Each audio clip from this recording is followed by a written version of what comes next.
समोर जाताना काही खास आशीर्वादांसाठी मी नक्कीच भेट घेते. आठवले साहेबांच्याही त्यात एक आशीर्वाद असतो. मी त्यांचे आशीर्वाद घेण्यासाठी आले.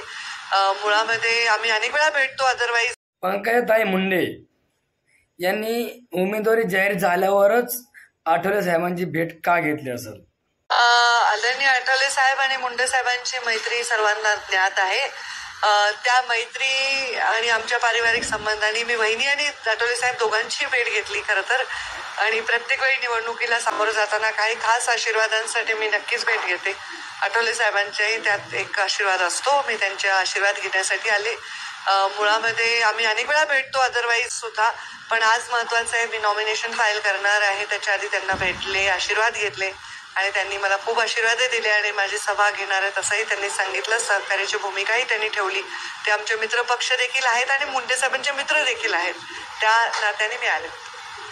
एकीकडे आता लोकसभेची रणधुमाळी आपल्याला पाहायला मिळते आणि आता भाजपला एक धक्का बसलेला जळगावमध्ये. तेथील विद्यमान खासदार उन्मेष पाटील आता ठाकरे गटामध्ये जाणार असल्याची शक्यता वर्तवली आहे. उद्या पक्षप्रवेश होणार अशी चर्चा आहे. आता कुठली चर्चा असेल तर त्याच्यावर मी टिप्पणी करणं मला वाटतं उचित नाही. मी बातम्या पाहू शकत नाही कारण मी माझ्या प्रचारातच आहे. तर फार काही बातम्या मी पाहिल्या नाही आणि त्याच्यावर टिप्पणी मी काही करू शकणार नाही. तर दुसरीकडे आता जे नाथाभाऊ आहेत ते पुन्हा भाजपमध्ये येणार अशाही चर्चा रंगताय, काय सांगा?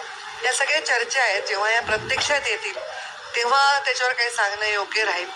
मी फारशी चर्चेत भाग घेत नाही. तुम्ही पाहिलं असेल की माझा एक काम करण्याची एक पद्धत आहे. आता जे राजकारणात चाललंय त्या सगळ्या चर्चा, कोण कोणास काय म्हणालं, कोण काय करतंय, कोण कुठे जातंय, ह्याच्यावर मी फार टिप्पणी करत नाही. माझा अकॅडमिकली कामं आणि माझी जनता या संदर्भात मी फक्त फोकस काम करते. बाकी दुसऱ्या कोणावर मी कधी टिप्पणी करत नाही.